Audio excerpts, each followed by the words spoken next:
And also Dave Husted. Bowling out of the number 3 slot, 31-year-old Sam Macarone looking for his first PBA title.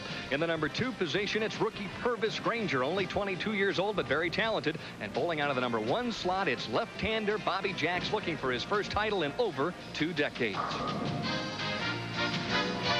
Everybody, I'm Denny Schreiner, and well, 3 PBA championships, and Dale Eagle playing the jokester there, the prankster, very early on in this match, Mike. I wonder if that was just a little mind game to try and break his concentration a little bit. Husted's first shot on the left-hand lane, number 15, a little bit high, and he will not like the result. Maybe it worked, huh? Left lane, the reason David is starting in the left lane here at Golden Pin Lanes is the left lane hooks a little bit more for David, and he wants to finish on the lane that's tighter, lane 16. Cross lane, 6, 7, 10. And it almost bounced up out of there. Does that ever happen, Mike? Once in a while, you'll see a pin come back out. In 1983 at Las Vegas, Gil Sliker and I were bowling for the championship, and Gil left the 6, 7, 10, and it bounced up to make it, and that was the difference in our win. Well, I guess it does happen once in a while. Dale Eagle on the right-hand lane, lane 16. And it's through the nose for Eagle as well, so both players having a bit of a problem here in the opening match. Well, we watched him warm up, and the scores we think are going to be moderate today as he goes right through the heart of the pins. He could have had a split. He leaves only the 3, 6, 10. The lanes are very tight, Nanny. What I mean by that is there's a lot of oil, a lot of dressing on the lane, and the ball won't hook back. So the player knows the ball won't hook back, and he has missed that spare. So we've got 9-9 here. Anyway, again, the ball slid by at the 3, 6, 10. The lanes are very, very tight, and the ball will not hook back even at the spares. There you're looking at the graphic, $26,000, a little better than that thus far in 1986. And, of course, the majority of that coming just a couple of weeks ago. And we watched Dale shoot that spare with a different ball. He used a blue ball that probably goes a little straighter yet, and whatever it was, he used the wrong ball. He didn't make it. What's that do to your confidence when you open up with a missed spare? Well, your opponents, you're just looking, trying to beat your opponents. Match game style here, so no matter what you score, if you win, that's the important thing, is he comes right back with a strike. Dale Eagle shot .253 in the position round game last night. He was in the number 7 spot. Started with the first 8 strikes in a row and bowled his way onto the show in the 42nd game. Similar to what he did 2 weeks ago in Seattle, when he beat Jim Stefanovich in the position round. And we see the difference between the 2 players right here. Dave Husted, who hooks the ball considerably more than Dale Eagle, likes the right lane because that lane will go longer for him and finish later. The left lane, lane 15, hooks more for him, and so he has to make more of an adjustment. He doesn't want to swing it too much, but he knows that if he doesn't really project the ball or try and get the ball through the first 15 feet of the lane, it's going to go high for him. Husted has not won here in Tucson, but he finished 7th in 82, 12th in 1980, 11th in 1979, and 4th in 1978, so he has fared very well here at Golden Pin Lanes. Good shot, left-hand lane, and the result is a strike. What an adjustment he made on that. He did it with loft and not quite as much turn that time. Watch him here. He gets the ball a little more speed and further out over the lane. He didn't quite turn it as much, over about the 6th board, and now it starts breaking right now. Perfect. But the 8-pin thought about standing.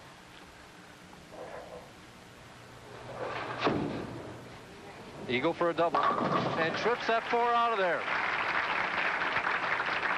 Trips the 4 like Pete Thomas used to trip the 4, the general manager here at Golden Pin Lanes. Pete Thomas, as we see the score right there, that they're just identical. Pete Thomas, the general manager here, used to trip that 4 almost as much as Billy Hardwick did. Ooh, that was virtually every shot, wasn't it? Well, no, not quite. If Billy's watching at home, I'm sure he's saying that he left a few 4 pins. Mm-hmm. Very few. The guys who bowled him sure remember most of those. That'll drive you crazy watching those guys trip the 4. Dale Eagle looking for a turkey.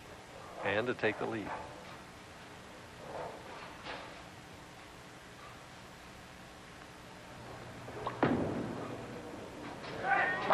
Oh, and he's nice shot as he snaps that pin out of there. Well, when he gets wired in, he can strike. We saw. It's just, they seem very difficult here, even though the players seem to be striking somewhat. But to get 300, Jim almost did it, that one shot of it. He'll dream about that for a while. Boy, was that exciting. 11 in a row and got a little quick on the last shot. Husted working on a double, would like to tie things up and does. And he's been bowling outstanding the last month. And I asked him earlier this evening, Dave, will you continue to strike and win? Well, I'm sure going to try. You know, it's one of those streaks that guys talk about. They come out and they've been bowling good for 3 or 4 weeks. I want to win again, and hopefully I can keep on bowling well. If I don't bowl well, I'm just going to go the next week and try to make something happen for me next week. Sounds like the right kind of an attitude. Good speed here. Good speed. Boy, was that a nice shot. That's the key. He's got to keep that speed up on that left lane, Denny. So in other words, a lot of times the pros will make an adjustment, Mike, rather than move with their feet or throw the ball further out. They'll use more speed. That used to be some of the old-time adjustments. See the classic style of Houston. Right over that 6 board again, and there's the break, the arc. Perfect, all 10 in the pit. Eagle to get the tie. Oh, man, we got some bowling after that first frame. They had a little jitters in.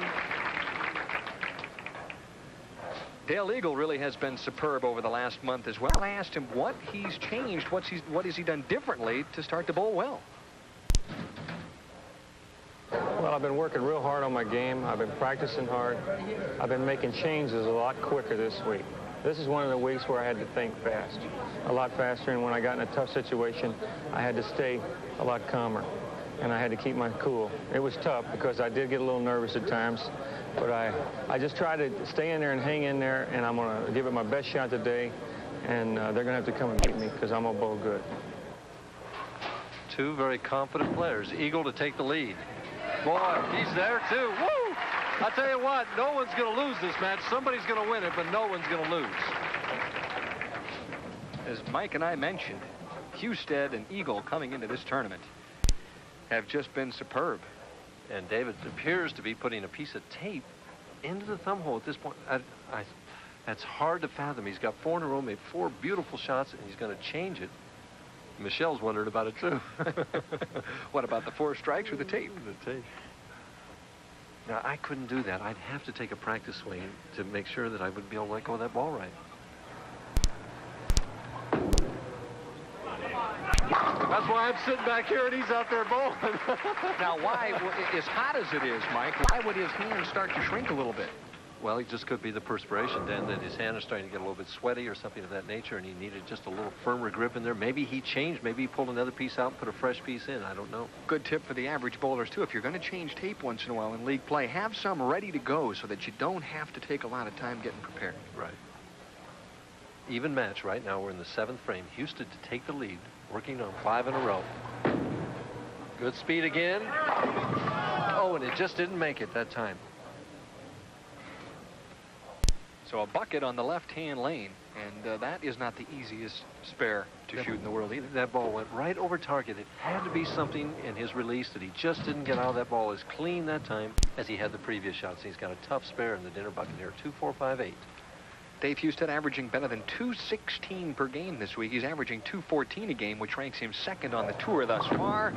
Big spare conversion, and solid as a rock is Dave Husted out of Milwaukee, Oregon, a player bowling with a lot of confidence. Back with a conclusion, Dale Eagle leads by 4. It's solemn at this point. Why, Mike? Her husband has 5 in a row. She's yet to see her husband lose on television yet, so I mean, it's just the pressure. 4 pins is not a very big lead. Not when you've got the likes of Dave Husted to bowl heads up against.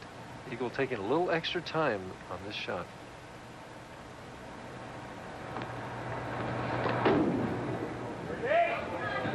Oh, boy. He's just had every one of them except that trip 4, just solid like that. Mike, you mentioned the fact that whoever won this match would be in a pretty good position maybe to take off for a while, but as warm as it is, how hard is it going to be to win 4 games to win the title? Well, it'll be a little bit harder than it was in Seattle, where it was nice and cool up there. The temperature's 101 here, and the humidity's a little bit higher than it normally is in Tucson. So we're very warm back here in the broadcast booth. I can imagine what they are underneath the lights and with the heat of the Tucson sun here. Dale Eagle with a high game of 279 this week. Up by 14, he's given it too much room. Leaves the 1-2-4-8, and that gets the count back even. Watch Dale's eyes as he watches the target all the way. That's the eyes of a competitor. On the target, still on. Now he looks up, and he knows right away. Uh-oh. Where's the hook? Boy, what a great steady head taking right to the line. Just keeps his eye right on the mark. And that's how you hit it 9 times out of 10. As well as he's bowled on television the last 2 times. You wonder why Dale hasn't won more in his career. Ooh, and he just gets that spare. Well, what's nice is coming up after game number 2, your tip this week concerning the 1-2-4 and then making the washout as well. And we see he just barely gets to the 2-pin. Watch, the ball will just nick the 8. And the 2 just barely got the 4. Boy, he wasn't sure about, look at the eyes. Oh, instant relief. Dave Husted trails by 10, and this is his shot in the 8th frame.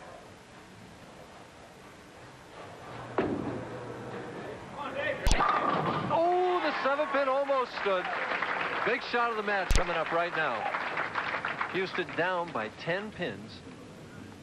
Right, watch the 7-pin, one on the far left here. And it's standing. And something, I don't know, the breeze knocked it over. There is no breeze in Tucson. He has just battled back, and we talked about Dale's exhibition in Seattle. Husted was absolutely superb in winning 3 matches en route to capturing that Kessler Open. And did you notice he had his head, he took a little extra time to get his thoughts together on this shot right here. And, oh, what a great reaction. That 2-pin coming off the wall and getting that 4. He thought it was going to be perfectly dead flush, and it was just a freckle high. What's a 2? Third from the left here. And it goes, and it just nicked the 4 going by and then caught the 7. And David thinks it's dead flush. He's down on that knee. Ooh. Even match, 9th frame.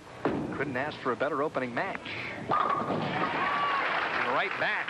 Well, just as strong as ever, Dale Eagle delivers, and both of these guys have just been outstanding. And the situation that if both players would strike all the way out in the 10th frame, they'd both shoot 255. They are tied going in. We could have a tie match.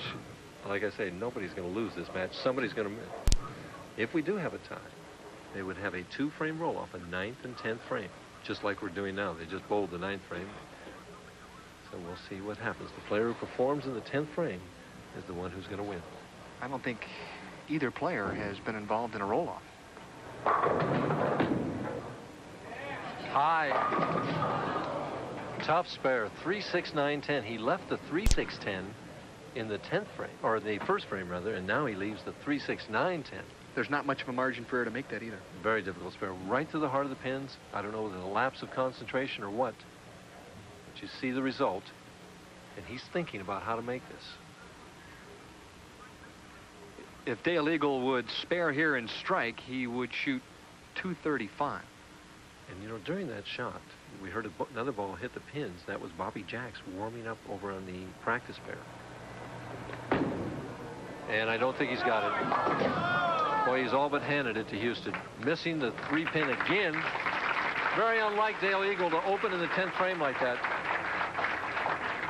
Husted, though, is going to need a mark. And this was gone from the word go. It was like Jim Harvey's shot last week. It was never going to get back. So Dave Husted presented with a situation where if he marks, he advances into game number 2. On his favorite lane, lane 16. And that's the best kind of mark right there. Yeah, when they all go down, and then you get to reset them and try one more time. So Husted will advance, and Dale Eagle will head back towards the paddock with a smile on his face. And for his week's work, $5,000. And we see David, again, the eyes watching that ball right over the target. He knows it's flush. And that shot wasn't too bad either, as he just rips the rack on lane 16. So Husted is loose and on the go. 2 very confident players, and both of them can't win, but Eagle just made a poor shot, a bad shot in that 10th frame. Husted didn't. Husted with a possible 255 here in the opening game should he strike on the pill ball, and he does. He shot 260 in the opening game last week, so he gets lined up in a hurry, and hopefully he'll stay that way. He'll be in a situation where he'll be moving on here to match number 2. The final score 255-223, and coming up next is the bowling news. Mike, and you leave only a single pin spare to shoot at. Very nice break. Dave Husted defeating Dale Eagle in the opening match, 255-223. Cross lane at the 9-pin, and again we saw. Oh! I tell you what. Oh, we saw him miss that in the position round last week, and this one was by it. I swear. Is that what you call saving the wood, Mike? Well, you didn't want to hit it too hard. It might be the head pin that makes it. There you go. Great replay action. Sam Macarone's first shot. This one goes a little long before it decides to hook, and the dinner bucket left on lane 16. 2, 4, 5, 8, and Macarone playing closer to the second arrow, while Huston's playing right around the first arrow. There you see the numbers at this point for Macarone. At this point has won better than 14,000 in 1985. He eclipsed the $22,000 mark, but more importantly for Sam, he is looking for PBA title number 1. And this being only his second ever career championship round performance. And nice cover on a difficult spare. That'll make it feel a little bit better. He told me he was nervous, and he said if I can just stay loose, he said I have a good ball reaction. I can bowl a good score if I can just stay loose. There's his average on the TV pair. Hasn't fared too well this week. Only 196 on this on 15 and 16. His weekly average, though, at 214, averaging 207 for the year. In his first PBA event as a non-member, he finished 17th in the BPAA U.S. Open. So obviously he got a taste of success early on and decided to become a professional. And we said, oh! The oohs and the ahs of the crowd here, and it's been an excellent crowd in Tucson and Golden Pin Lanes this week. I'm going to have to wait here for my comments as I start to say something. The pins delay in falling. It goes right to the heart, and the 4, 6, 7 are there, and that 2-pin knocked them both out, and they both fell. So both bowlers get good breaks on the left lane.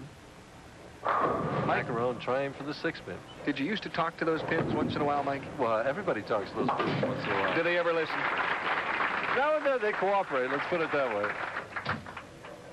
So a couple of spares, hard-earned spares for Sam Macarone, and he sits down on the bench and gets himself a little rosin and will probably relax at this point. But will Dave Husted let him relax very long? That's the question.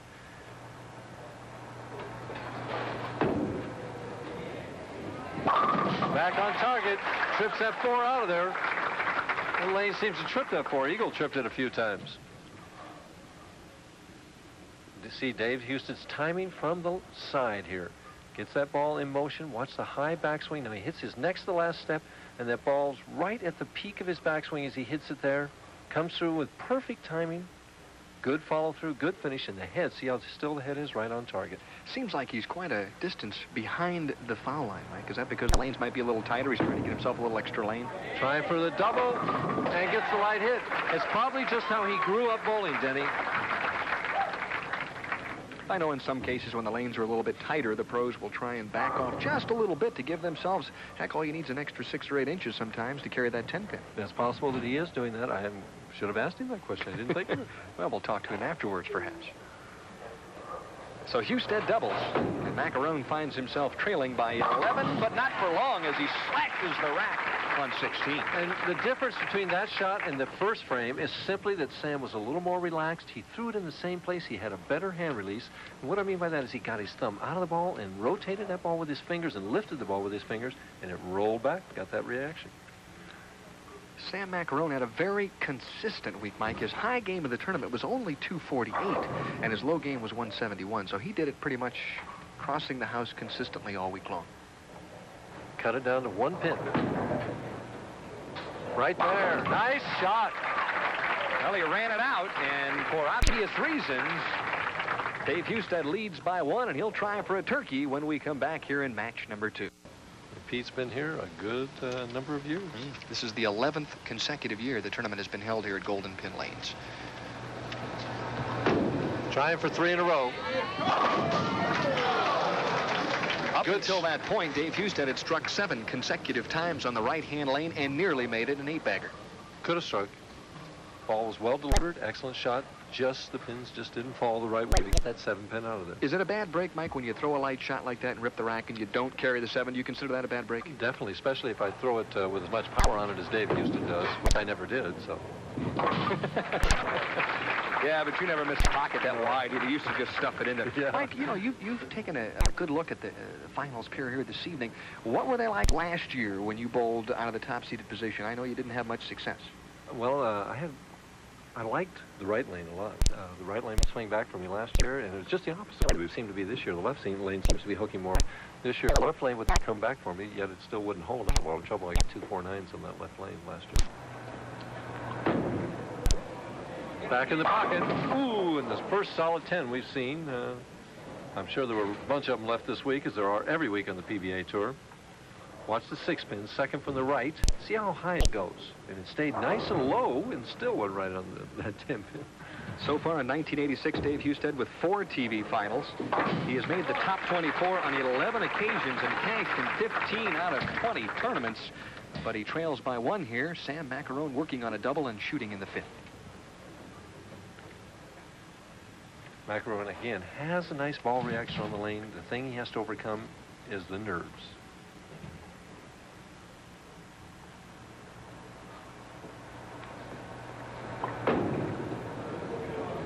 And he tried to steer that one in. If you could see his follow through, there's his father looking on and not liking that shot too well. And Sam doesn't like it too well. He just tried to steer that ball into the pocket. Didn't want to give it too much room, but didn't want it to go high, and he didn't make a natural, normal shot at all. When you say steer, Mike, what do you mean? I mean that your arm swing literally tightens up, the muscles in it tighten up, the hand release is not as clean, and it's like I'm trying to steer a baseball, and something fell. Macarone tried to start to shoot the spare and was obviously disturbed by a sound, so he backs off the approach and taps the rosin bag and will step up again and gather himself. Relatively easy spare in the 1-2. Goes hard and straight at it, no problem. Considering the fact that Sam started the number 3 position this evening, I asked him what his strategy would be to get to the title match. Well, I think the biggest thing I'm going to have to do today is try to stay as loose as possible. And I'm just going to go out there and execute the best I possibly can, and hopefully it's going to be enough to win today. He looks uptight, doesn't he? He just, if he gets a win underneath his belt, look out. Nice shot there. 31 years old, 5'10", 150 pounds. And boy, did he bowl outstanding in match play this week. Of course, I guess just about everybody does when you make the telecast. When you make that top 5, you beat a lot of good players during the course of the week. Dave Husted with a scant 1-pin lead threw 10 strikes in the opening game and shot 255 en route to defeating Dale Eagle. Boy, back in that 1-3 pocket on lane 16. And David, right now, the contrast between the demeanor and the outward appearance of both players. David doesn't appear to be one least bit nervous. He is the picture of confidence. Where Macarone right now has a good ball reaction, but he's fighting and trying to keep himself loose and make the shots, and he really wants to win. Just doesn't seem to have the same confidence that Husted has right at this moment, and it's understandable. Dave Husted, a young veteran, 8 years a PBA member, and he'd like to make it another strike, and he does. Down on one knee, and he was successful. So Husted trails by 11. Macarone will try and double in the 7th when we return. Each and every game presents that one key pressure shot, and Sam Macarone's in that position right now. Well, I think he is, Dan, because he's trailing by 11. It's only the 7th frame, but he just can't let Husted get too far ahead or he'll be lost. He's fighting really himself just to relax and make a good shot. That's what he's telling himself. And he did. Boy, did he make a nice shot. But this one, you know, even though that one was really important, I hate to be redundant here, but this is to take the lead here. So we'll see how he reacts inside, what he's telling himself inside, and how he's trying to control his thoughts and make his thoughts control his body. Boy, that isn't easy to do either. Especially under this kind of pressure, and he's only been here one time before. It's a great learning process, though. I remember I asked you what you felt like the first time you were on national television. You told me you were scared to death. Oh, absolutely. I shot 160, but the next time I got on, I won. To take the lead. Right there. Boy, did he respond. That'll build the confidence inside. And now the pressure swings to the other side of the match, and Dave Husted will have to stand up trailing by 9. But David knows that he can respond. He's just had success after success. Whether he does or not, he knows that he can. It's a great feeling to have. To take the lead back. Oh, he gets the can opener. The can opener. The can opener there. That was sort of a half-hit, funny type of a hit. Now watch this. See what hits the 10. And it was the 9 pin that flicked over there and hit the 10. I've always wondered that. What, on that kind of hit, what hit the 10 pin? Oh, we've seen some solid 9s here this week, too. So that time the 9 pin helped out. Boy, this match is about as tight as you can get. We've had such great matches in our ESPN telecast this summer. I want to tell you, each and every one. You stay in the 9th. Oh, man, is that a great bowler right now? I'll tell you what, he's bowling with such confidence. That has to be demoralizing to Sam Macarone, who made 2 great shots to get the lead, and then the guy just steps up there and crunches 2 to go right back in the front by 11. So Macarone is back in the same position now in the 9th that he was in the 7th then. If both players would strike out, Husted would win 258, 257. And the first time we figured they could go out for 255 apiece. We had great bowling. Boy. And we didn't expect scores like this.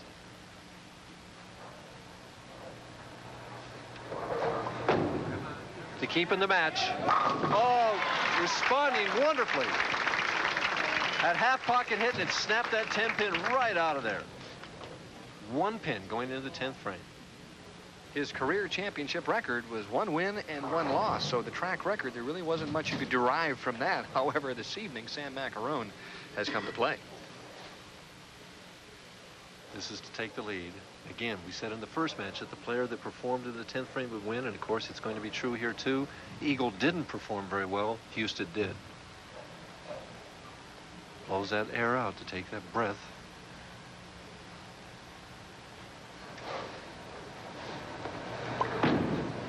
He's got a chance.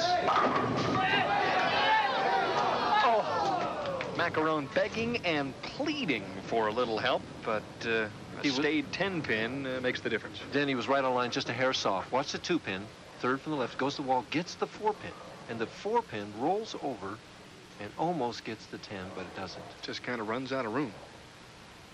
And he performed well under the pressure. He just threw it a hair soft, and the ball hooked a little bit high. Has to make this spare, though. No mistakes here. Double dribbles it, but gets it. Double dribbled it, but kept it on line. Got there a little quick with the feet, maybe, huh? Well, he had to make that spare. He is down by 2 pins. A strike, and he finishes with 236, which would force Husted to strike on one of the 2 balls.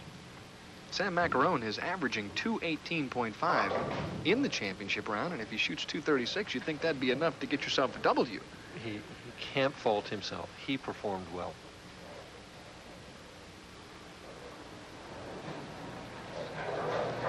Needs the good count. Doesn't get it. Oh, boy.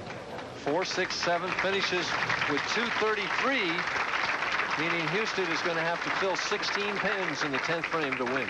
Dave Husted sauntered over to Chuck Pisano, ESPN TV coordinator, and also Harry Golden, PBA National Tournament Director, just to make sure he knew what the score was before he stood up here in the 10th frame. That's a good thing to do, isn't it, Mike, to clear your mind and find out exactly what you need. Just another example of his experience right now coming to the top right here, coming to the forefront.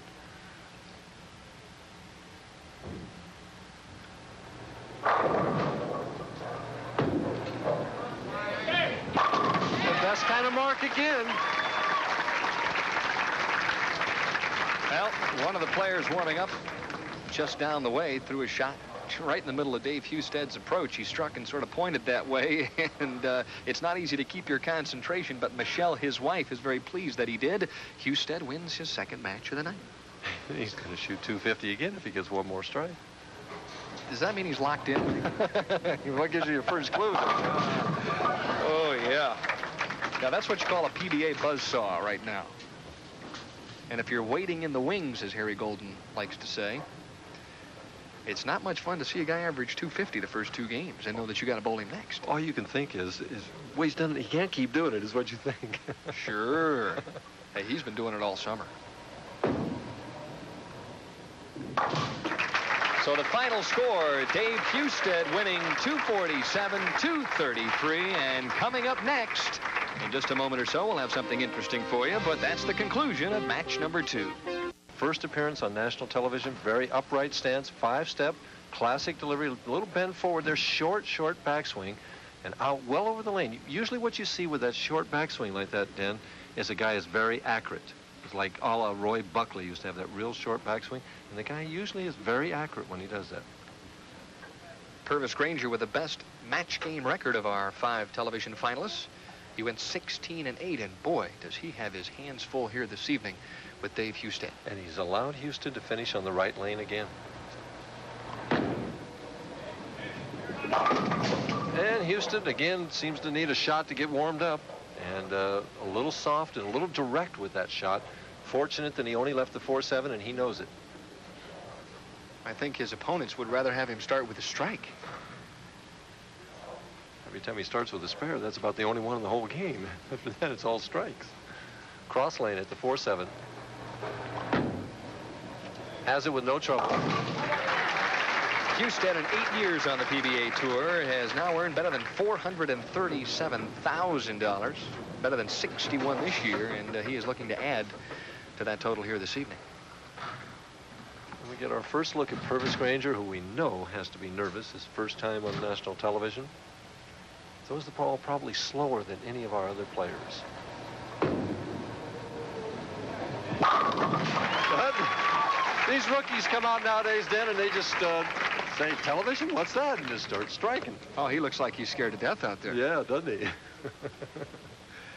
Joined the PBA just 3 months after his 18th birthday, and believe it or not, Mike, in the southern region, won better than $11,000 down there, and just decided, hey, I'm doing pretty well on the regional level. It's time to take on the national tour. Well, that's the way to do it, Dan. You start off, if you can beat the guys in your local area, then you try and beat the guys out here for the double.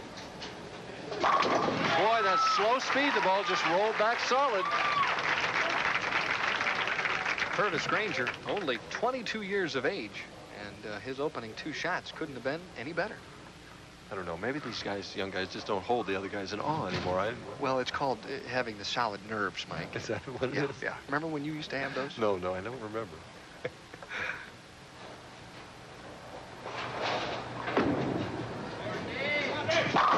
On his favorite lane. Now, Mike, you mentioned the fact that for the 3rd consecutive match, his opponent will let him finish on the right-hand lane. If you see the guy striking like crazy on that lane, wouldn't you try and flip him around a little bit? Well, the players seem to like the left lane better, although everybody that's had a chance to strike out has not done it yet on the left lane. A lot of players want to get up and get their score posted first and sit down and let the pressure, so to speak, fall on the other guy to have to strike to beat him. In other words, get into the clubhouse with the highest score possible and make the other guy stand up and throw it. Husted to even the match.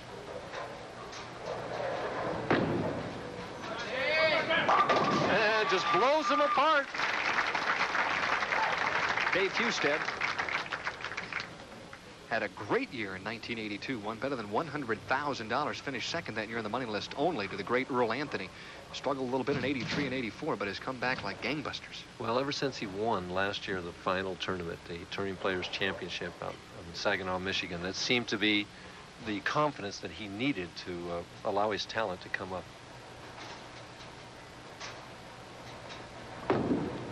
Granger trying for 3 in a row. Boy, he gave that a lot of room, and it came back. His ball is actually covering more boards than any of our other players. Leaves a soft 10. And it just goes to show you, Mike, I guess, that there are many ways to strike. Husted pretty much going even straight with the boards, and Purvis Granger is definitely throwing it to the right. It's just that soft speed. Both these players, though, throw with relatively medium speed, and Granger a little bit softer even than Husted. A very deliberate player, although he seems to be bowling a little quicker here this evening. He told me he missed only 1 10-pin all week long. Well, he thought he would be nervous heading into tonight's television final. I asked him how he was going to shake off the nerves here this evening. Well, I'm pretty nervous right now and everything, but I have a lot of confidence behind me.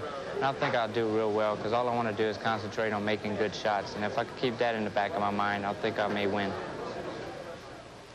That's what you want to hear. He's not just out there to show up. He's out there to win. He's not here to make an appearance. He'd like to step in to the winner's circle.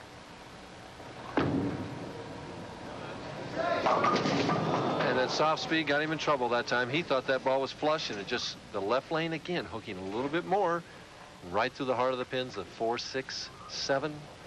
Basically, his only hope here is just to throw hard at the 4, 7 and hope something good happens.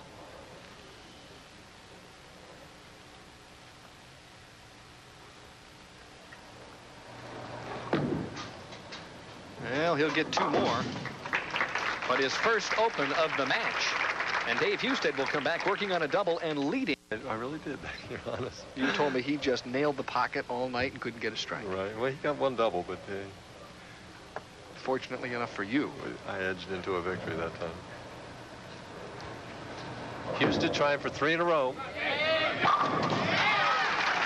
I'll tell you, he didn't throw that many strikes in practice. He has bowled better since they turned the lights on. Fans, we're not kidding. He really didn't strike very much in practice, but he has been near perfect here on the championship finals. Look at the eyes. He just knows, and he's just taking advantage of every opportunity his opponent opens, and he delivers the right cross and knocks him right out. I think you might have just hit the nail right there on the head, Mike. He has just stepped up, and every time his opponent has given him an opportunity to take the lead, he has.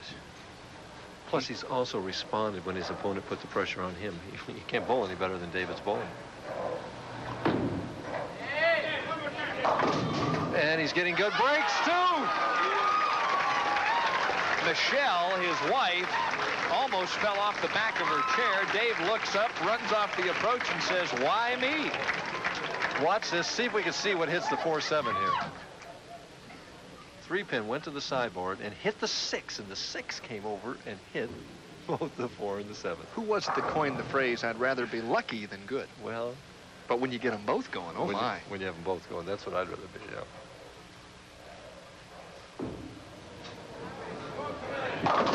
And Purvis, is it going to fall? Oh, it was halfway over. I mean, he could roll that ball down the left channel and hit the pin. Pin moved off the mark just a touch, but not quite enough.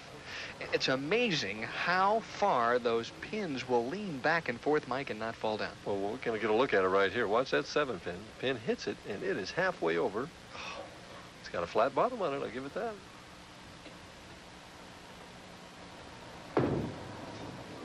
He hits it the second time, though. It's not nailed down. But the youngster from Lafayette, Louisiana, trailing by 35, not exactly the way you want to start your first championship final. Well, what can he do? I mean, he's not bowling a bad game. He's had 1 bad shot and got the full penalty. His opponent is just one of the hottest bowlers in PBA history right now. A first and a second in the last 4 weeks. And appears to be on his way to one of those 2 again this week. Yeah. Granger says, "Not if I can help it, though." You see that look? He is far from through. Plenty of bowling left in this game, Mike. Here's the look of a competitor right here. Oh, a sneer at it.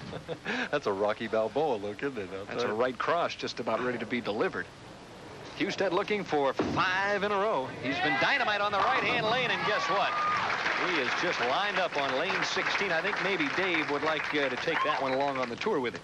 Well, he's not doing too bad on 15 either, I'll tell you. Oh, my goodness. 45 pins ahead. And you're talking potential already. Husted going at a 239 pace right now. Purvis Granger still potential 245, so. When he captured the U.S. Open back in 1982, he averaged 252 en route to winning 4 matches there. One more. One more.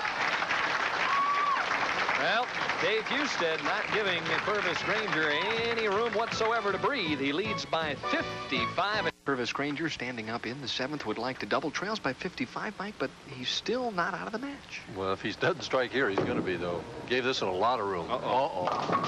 He's going to be history right now. I mean, leaves the 2, 4, 10. It's tough. You're down 50 pins, and you come back out of a commercial, and you've had to sit and wait. First time on television, we get a side look at him, 5 steps. Holds the ball now, pushes it. It's in good position here, right at the low backswing. Arm out there, knee bent, good long slide. Turns a little bit at the end there. 2-4-10, doesn't convert it, and Purvis Granger is just going to chalk this one up to experience and say, well, you know, try and learn something from this, and next time maybe it'll be me getting that 6 in a row. And what's nice is the fact that he gets a check for $7,500 for the learning experience. That's going to help, seeing as he's made just a little over $11,000 so far this year. And as we mentioned in the bowling news, he is right in the hunt for PBA Rookie of the Year honors. Tightens up the line a little bit and then goes Brooklyn, and that's the obvious over-adjustment as Purvis with a smile on his face. But meanwhile, waiting in the wings is the top seed Bobby Jacks. Now, he realizes that Dave Husted is on a roll. What's going through his mind? Boy, it's like the gladiators, you know. I mean, they just whipping him off, and you're next to go out there.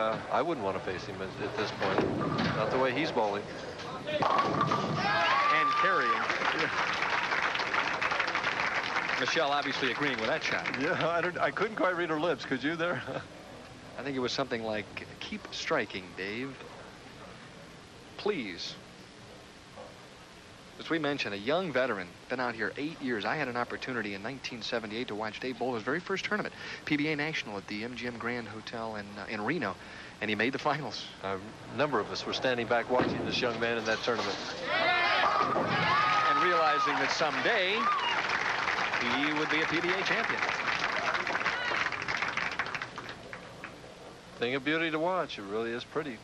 Okay, what's left now for Purvis Granger, Mike? What does he do at this point? Just try and finish up with as good a score as he can. If I were in his position right now, what I would be thinking is I want to finish with over a 200 game. You know, I want to shoot 200 at least. Which is the par score. Right, and he has a potential. He can strike out for 213 and finish. If he did that, he would finish with 4 or 5. He could finish with 8 strikes out of a possible 12, as we see the score there, as he's down by 77 pins, just a little margin. What's amazing that Granger, only 22 years of age, I have a feeling that he'll probably be up on this approach for many years to come. And ironic that he picked to finish on that left lane, and the left lane really undid him, along with the 8 strikes in a row by his opponent, but he just... The ball kept going high for him several times on the left lane. Left the 4-6 in the 3rd frame. He went Brooklyn in the last frame. 3-6, 9-10 here. The spare that did in Dale Eagle.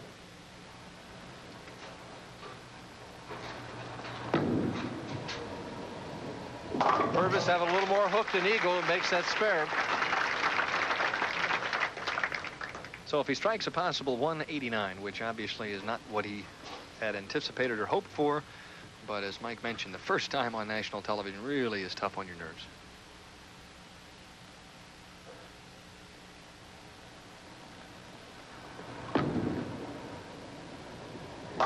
On the Brooklyn again, leaves the 6-pin, and a handshake of congratulations to Husted, who, if he goes all the way out, can finish with 290. Could be the 2nd consecutive week that we've had a game in the 290s. Whew, that's a lot of wood.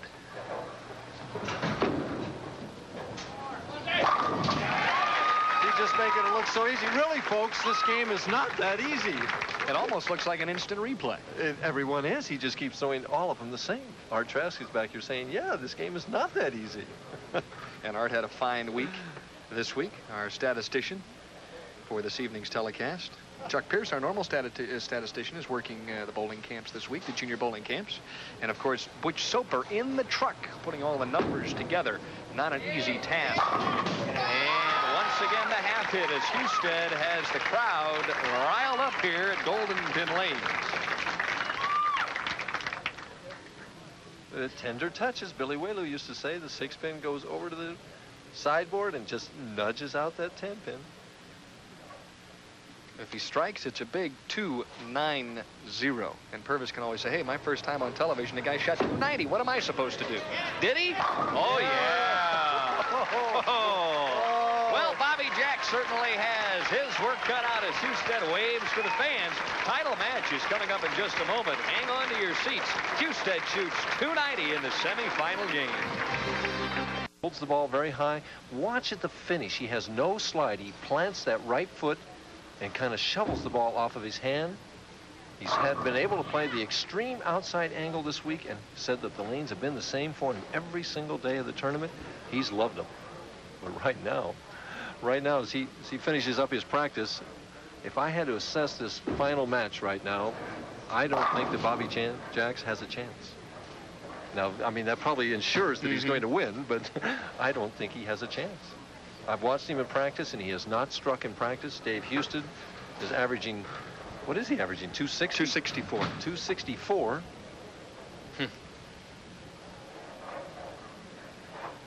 And we've just received word in our ear from our producer that he needs a 279 to break the all-time 4-game record set by, I believe, Nelson Burton Jr. in St. Louis a few years ago. One thing that if I were Bobby Jacks coming on right now that I would do is I would make Dave Houston finish on the left lane. I would not let him throw 7 shots on that right lane again. Anything can happen, and normally does when you're watching bowling on television, especially when you're dealing with the professionals from the PBA. Been a lot of guys that have sort of been placed in a very tough situation that have responded, but you're right. If he doesn't get off to a quick start, I think Houston really could put the hammer down. Well, Jacks told us at the beginning that he needs to get out quick. He wants to come out aggressive. Now, he knows how well Dave Houston's been bowling, so he knows that he's just got to come out of the gate flying with strikes. He's got to come out with a double or turkey right away. And he's still practicing here. This is not for real yet. Now, what's going through Dave Husted's mind? Obviously, he realizes he's in a position right now where he is in the driver's seat. Well, I'll tell you exactly what's going through Dave Husted's mind is when he came back off the approach and the fans gave him the round of applause for the 290 game, he held up finger 1, meaning not that he was number 1, but that he had to win 1 more game. So he is not satisfied with anything that he has done so far, as he's starting the match now, and he's going to let him finish on that right lane. He wants 1 more win to win.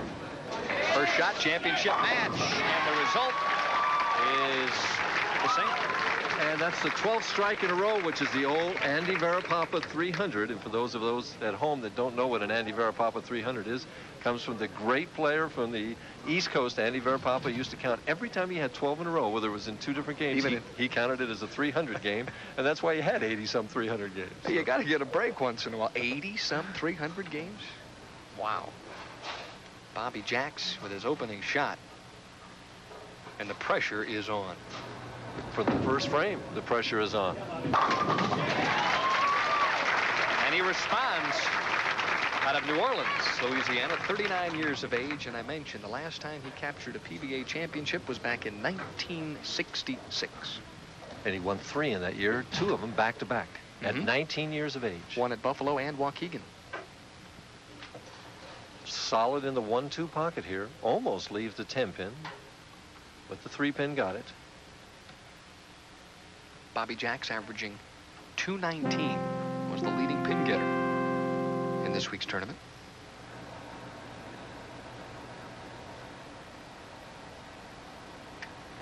To jump out to a quick lead. And he just cut that one off really short. I mean, the follow-through just never went up at all. This is the 2-7. He's going to move right.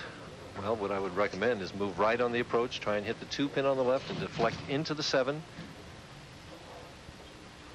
Seeing as he's playing the first or second board out there, I don't think he's going to shoot it off of his strike line. So being a little facetious there, as he does move to the right side of the approach. Probably use about the 3rd arrow on the left. Must convert this. I mean, this is a pressure shot already, Dan. And just gets it. Woo! Well, by the skin of his teeth, and Bobby sort of waltzes off the approach, and he realizes he got away with one. I thought he had it easily, and the ball hooks a little bit here and deflects and just nicks the 7-pin. Well, we've seen a few shaver shots here this evening. Saw Houston do that in the first frame a couple games ago. Look at the eyes. Oh, had it all the time. Never a doubt.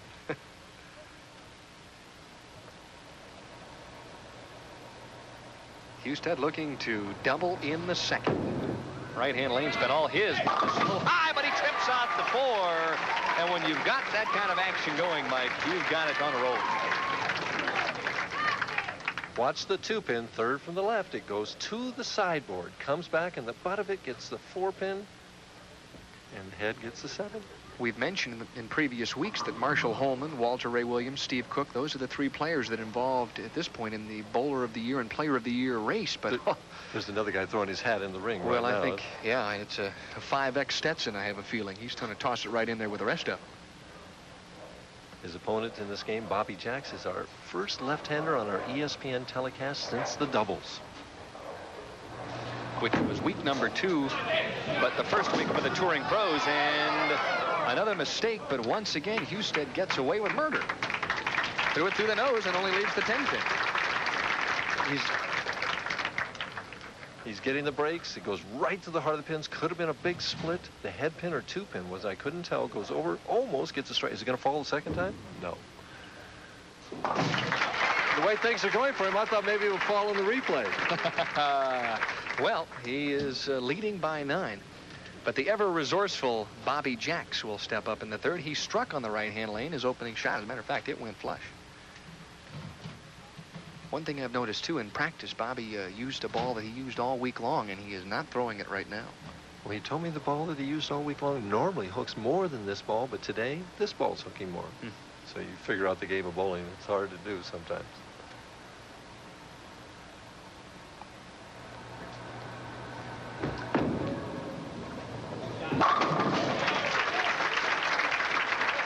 Well, as I mentioned, it has been 20 years since Bobby Jacks has stood in the PBA winner's circle, and I asked him about what was going through his mind heading into tonight's final. Well, I got close last summer in Canada, and I had a chance to win, got down to the last ball, and needed a strike and didn't get it. I don't plan for it to go that long this year. I plan to have it shut out by the 9th or 10th frames. I like that. A lot of confident bowlers on the show today, but the one that's backing up that confidence with action is Dave Husted. Jacks with an opportunity to double. And to take the lead. Right, by a pin.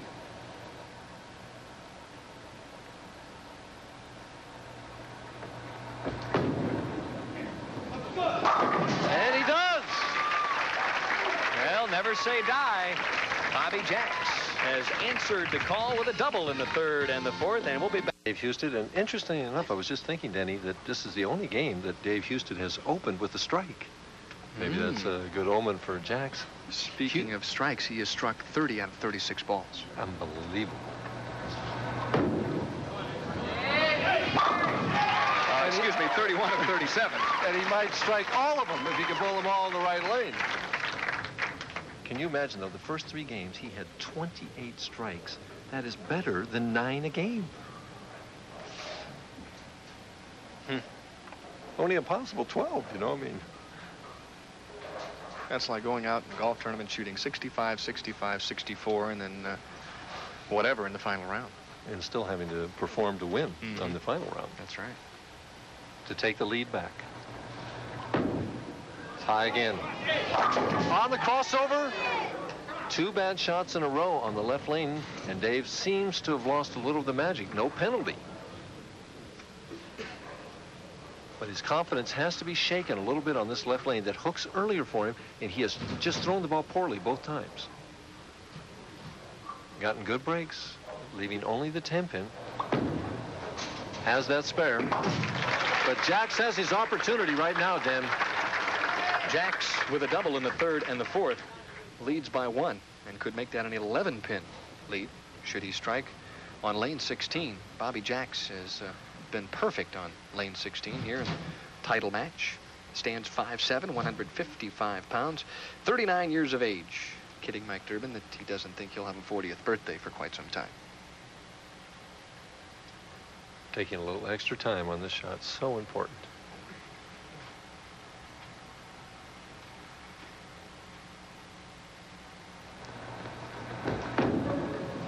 It's there. Oh, what a nice reaction.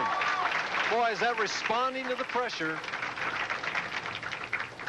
In speaking with Bobby before tonight's championship final, he intimated to me that he was going to go out and be very aggressive on every single shot. We see the reaction here. The ball finishing right into the 1-2 pocket. Never a doubt. He's up by 11 now, putting more pressure on Dave Husted. Can increase it to 21 with 1 more strike, taking more and more time. It's just the most important game of his career in the last 20 years. This gets him back into the Firestone Tournament of Champions if he can win.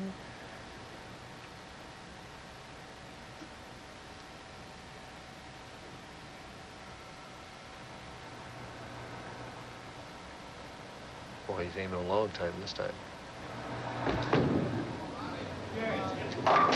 Breaks up the split. Just too much time, Dan. Just Do you too think much time. you can put yourself in a position like that, Mike, where you spend too much time getting ready? Yeah, I've been guilty of that in the past. It just couldn't get himself ready to make the shot, and just took more and more time, and wanted to be so perfect with it that he was too careful. But Jack's also getting a break in that he broke up the split. Leaves the 4-7. He is normally a very deliberate player anyway, isn't he, Mike? Well, in this case, he doesn't want any careless mistakes. That's what's going through his mind. He wants to make sure of every shot. He's coming out here. He only has one game to bowl, and he's going to make sure that he makes no mental mistakes in this one game. And he does it. It's a seesaw battle here in the title match of the $140,000 Miller Lite Challenge. $23,000 going to the winner, $12,000 to the loser here of the semifinal match. And keep in mind that Dave Houston gets to finish in the 10th frame on lane 16 that he has just dearly loved. Somebody coughing in the background, see if it bothers Houston. Nothing is bothering Houston tonight, except lane 15 now and then. He has struggled on the left-hand lane here in the championship match. In the 3rd and the 5th, missing both times. Struck in the 1st. Well, it would be interesting now to see if he makes a move with his feet, or what kind of adjustment he tries to make, or just tries to execute the shot better. I don't know exactly what's going through his mind. He seems to have set it short the last couple of times on that left-hand lane. Let's see if he might loft a little bit more out this time. Looks like he's moved a little more right with his feet. Good loft. And trips the 4 again. And you saw the response. That away, baby. Trip out that 4. And a big pressure double in the 7th. Oh, yeah, he said. Thanks. Thanks. You read those? Oh, you pro bowlers are all alike. You're also courteous when you strike. Oh, yeah. David has those choir boy looks. Jack's now trailing by a pin.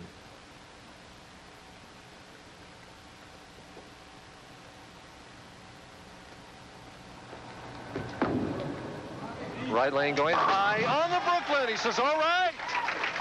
He'll take it. Absolutely. That's one more frame out of the way. That's another thing about pro bowlers. They're not proud in that respect, are you, Mike? You'll take it on the wrong side. We see on the 1-3. It looks good for a right-hander. I mean, he knows he's made a mistake. Uh-oh, crossover. Yes, no problem. That's one of those, boy, it looks good. Not good. Uh-oh, there it is. Just fine.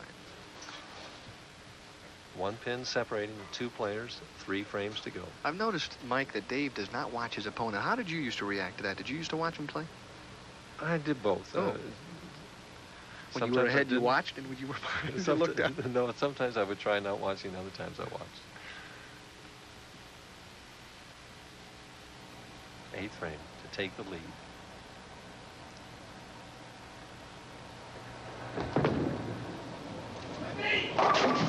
High.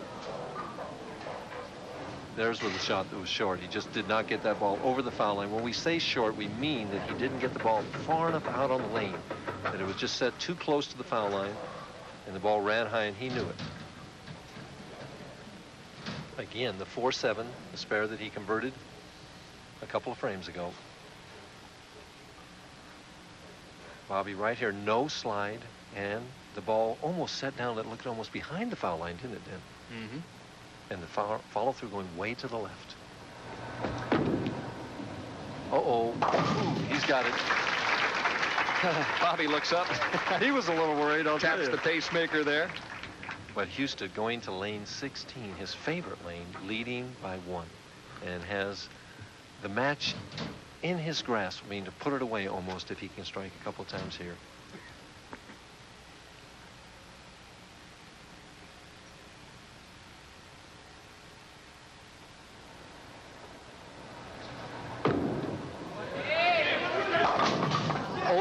Misses his favorite lane. Keeping Bobby Jacks in the match, could have had a split, and we see pressure telling on even a very confident player. What did he say? Could you read that? No, I couldn't, but he is obviously very disappointed because up until this point, he has, when he's had an opportunity to walk through the door, he's walked through, slammed it, locked it, and thrown away the key. Has the 4-7.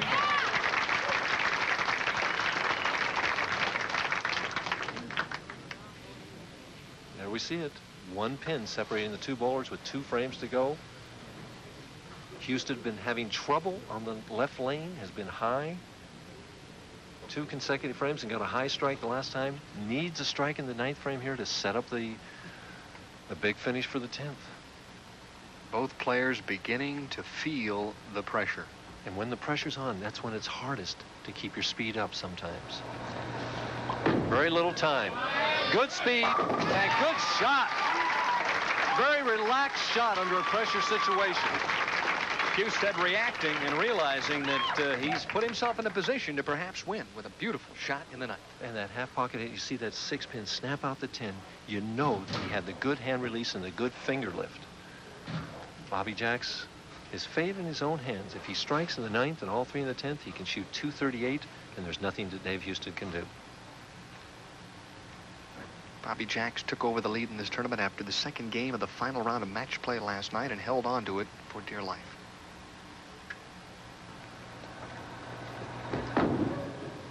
High again on the Brooklyn again. Doesn't carry it this time, and Houston tosses his rosin bag in the air. Says he's going to get 2. He knew this was high, and the 2-pin, I'm getting mixed up on my pins here, doesn't get the 4. Bobby Jacks, should he convert and then strike out in the 10th, would have a possible 227. And now, Dave Husted, who sits on the bench, his head in his hands, is now in a position to win if he goes right off the sheet. Cross lane at the 4-pin. No mistakes and no mistakes. All right. Well, you like to talk those spare attempts home, don't you? Oh. Well, he almost chopped the 4 off the 7 the previous frame, and he was thinking about that. He wanted to give it a little bit more room. And what we've got here is a tie match, as the scoreboard tells the story here, going into the 10th frame. The big difference is that Houston has that strike. He cannot lose count. Jacks must strike the first ball in the 10th frame. It's an absolute must situation. Bobby Jacks deliberately approaching lane 15, and in the back of his mind, he certainly realizes, I should say, that this is it, basically. The most important shot he's thrown in 20 years.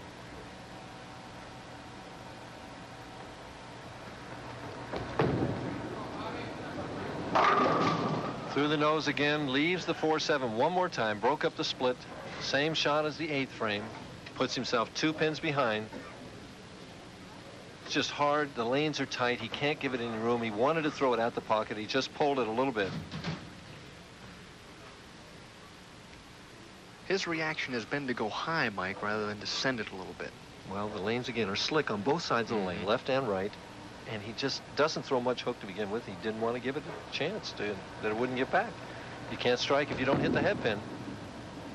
Has the spare. It's still important. It's still anybody's game right now. Of course, Houston in the driver's seat. Jack strikes. He's going to wind up with 215, which would mean that Houston would have to fill 19 pins in the 10th frame in order to win. Bobby not even realizing, I don't think, that he was in the 10th frame. He spared up and sat down and had to be reminded that he needs to throw the fill ball here. Should Dave Husted win, he would have accumulated better than $50,000 over the last month. That's not a bad month. Yeah. Nice week, nice 4 weeks work. Gave that one more room. Too much. That's why he didn't want to send it in. Leaves a horrible. Now Houston only needs a spare, just a mark, and he goes. I think he checks the score again. He wants a re-rack. That's what he wants. Might be buying himself a little time here to make sure he's got the score correct. I don't think so. To me, sitting right behind that, I would have re-racked that too. The 5-pin looked a little off spot to the left. This one looks good. He's going to shoot this one. We're in a great vantage point here, right behind. He needs only a mark.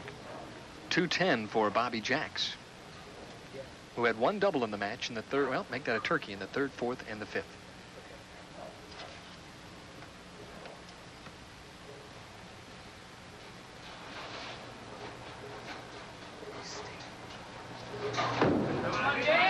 right there. And it carries.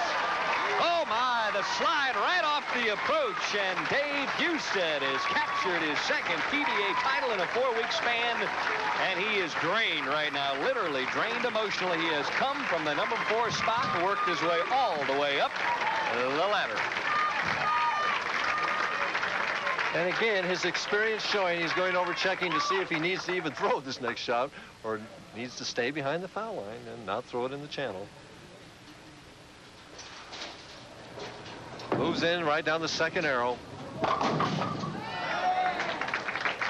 And that's it. More than enough. More than enough. Dave Husted out of Milwaukee, Oregon, and I have a feeling the folks in Milwaukee are probably jumping up and down right now. I know his dad, Champ, certainly is. Final score for Husted will be 225, so it's a 15-pin victory for young Dave Husted. His 5th overall in his career and his 2nd in the past month. He gets a hug and a kiss from wife Michelle. We'll be back right after this.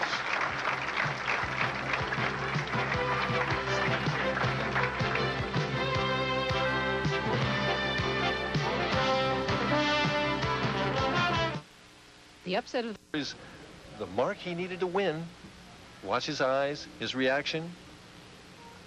He knows it's there, sliding out on his knees. His wife standing up in the background. She was as excited as he was. Looked like Pete Rose taking it home. There is the score of the championship match, 225 to 210. Dave Husted, the winner of the $140,000 Miller Lite Challenge, trophy in hand. And a very happy Dave Husted. The folks in Oregon right now have to be going absolutely berserk. Husted collecting $23,000 for the victory this evening, and his 2nd in just 1 month. Tonight's telecast has been brought to you by True Value Hardware Stores. The more you've got to do, the more you need True Value Hardware Store. We've got what it takes. And don't forget, next Wednesday Night Live, it's the 115 on your right.